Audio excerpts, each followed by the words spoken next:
Hi, my name is Ashley Weber. I am a student at Clemson University. I transferred from Tri-County Tech. I am a sophomore, and I am also a Japanese major. This video is to talk about my new student dialogue experience for Library 100, or Clemson Connect. The first thing I'm going to talk about is whether or not my session actually achieved dialogue. First of all, my session was called Heterosexual Norms in a Not So Totally Heterosexual World. And we talked about homosexuality and the experiences that homosexuals might experience when coming out and how they might deal with everyday life, based on the idea that a lot of couples are still heterosexual rather than homosexual, and a lot of people place judgment on homosexuals in their relationships. Dialogue itself, I do not believe was achieved in our session, because we actually almost had an argument, and it got kind of heated with the conversation because of one of the activities we did. In this activity, we had people draw slips of paper with different colors on them. You could have one of 4 different colors. I think they were blue, yellow, green, and red.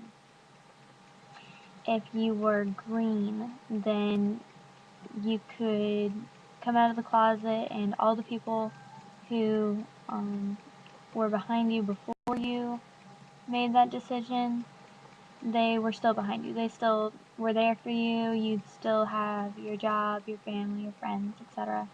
For the blue and yellow people, you would either lose a few of your friends, or you'd lose your job or something mild, you know? Well, with the red group, it wasn't like that. You lost everything. You lost your friends, your home, your family, everything, like the ability to achieve your goals in life, etc. And at the end of the activity, the people with the red cards, they were supposed to tear up their sheets of paper to represent suicide, like that those people had committed suicide because they'd lost everything they cared about. And one of the gentlemen in our class, he was really offended by the suicide thing, because apparently he has a girlfriend who apparently didn't commit, but she attempted to commit suicide once or twice, and so it really struck a nerve with him. He's like, there's got to be a lot going on than just rejection for someone to want to commit suicide. And what I think he failed to understand is, this wasn't just rejection. You were losing your job, your family, and your friends. It's not like just one group of people was rejecting you. It's like everybody. Everyone who was supposed to have cared about you, everyone you've known for ever, they do not accept what you're doing with your life. And I think that I personally would be devastated, and I don't find it unlikely that someone would commit suicide under those circumstances. But because of that little rift in the whole dialogue or conversation, or whatever you'd like to call it, the rest of the session was pretty tense, and nobody really wanted to give opinions, and we were all kind of worried about offending one another, and I don't think that that's how a dialogue is supposed to be. The dynamics in the group, however, were actually not so bad. We had about 4 people, including myself, who were actually active the entire time, the entire conversation or dialogue. And it was actually good, because if there'd been if any one of us hadn't participated, I think it would have been a lot less interesting.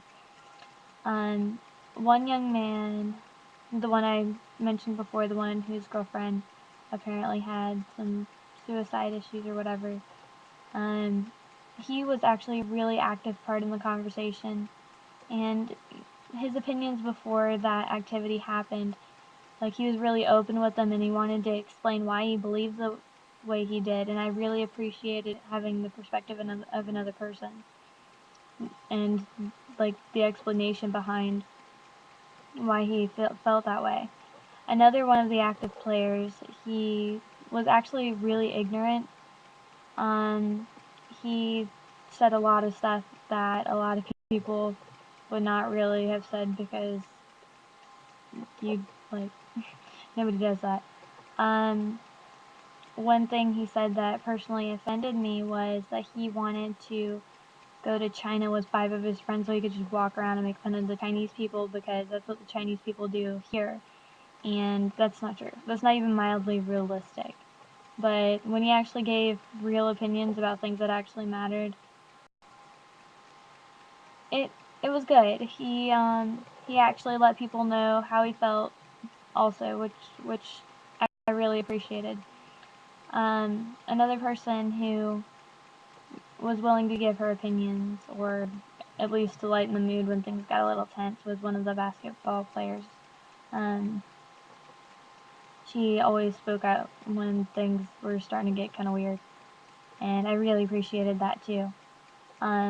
The rest of the class was much more reserved, like they were only there because they had to be there, and I understand we all had to go, but I think that everyone would have appreciated it a little more if we had a few more voices willing to give their experience and opinions to the group, because I think we would have all benefited a little more from that.